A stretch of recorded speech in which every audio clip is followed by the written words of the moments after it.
When you think of the Philippine countryside, you can easily imagine endless rice lands, probably with a carabao somewhere in there, and sprinkle a nipa hut on top and you're good to go. Filipinos love rice. Rice is a staple food in the Philippines, and it shows. In the Philippines, rice is served with just about anything. You'd be hard-pressed to find a Filipino restaurant without rice on their menu, or a Filipino household without a rice cooker on hand and ready to go. Legends say that the crease on your index finger was evolved specifically to determine the optimal rice-water ratio for cooking rice. So it came as a shock to me when I found out that the Philippines actually imports rice. Why? How did this happen? All this and more as we answer the question, why does the Philippines import rice? Our rice has run out! We first need to understand how rice is actually made. The entire process is pretty complicated, but here's a breakdown. In a nutshell, the first step to farming rice is choosing the right seeds. This is important because you want to ensure that your seeds are uniform in size, of good quality, and free of unwanted material like weed seeds, pests, and disease, among others. The seed is then planted into fertile lands that are especially prepared for rice growth. The land needs to be mixed and leveled to prepare it for seeds to be planted. After planting, the rice grows into palay, which is then harvested, dried, and milled before it becomes the rice as we know it. The rice is then packed and transported to retailers to be sold for consumption. Rice farming in the Philippines is mainly done by hand.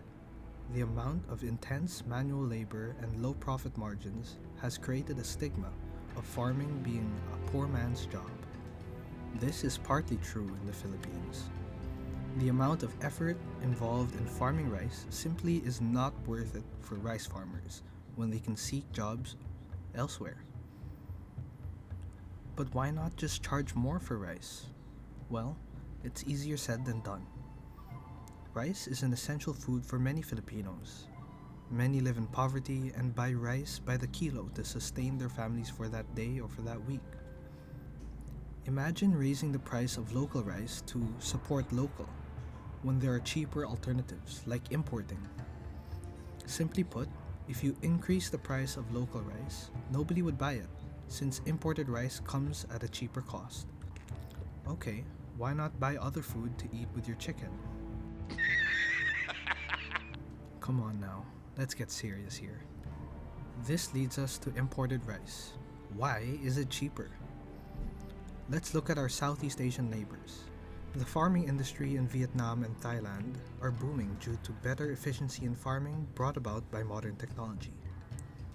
This means that our neighboring countries can produce more rice with less effort, resulting in cheaper costs when selling it. The competition is greater than just a difference in technology, though. These countries also have more fertile lands that are viable for farming rice. Rice is best grown around river deltas, where land is fertile and has access to water. We are out of water! The Philippines imports rice because of these two reasons. We are not producing enough rice locally, and imported rice is way cheaper to make. To make matters worse, there's the issue of Filipino farmers choosing other professions to make a living instead, as rice farming simply does not pay enough. Rice consumption in the Philippines will only grow as our population grows. The public and private sectors have been trying to come up with solutions to increase local production for rice security nationwide. We need to help our farmers compete with international prices if they're to survive. What do you think about the state of Philippine farming? Comment down below, and don't forget to subscribe for more videos. Thank you, and see you next week.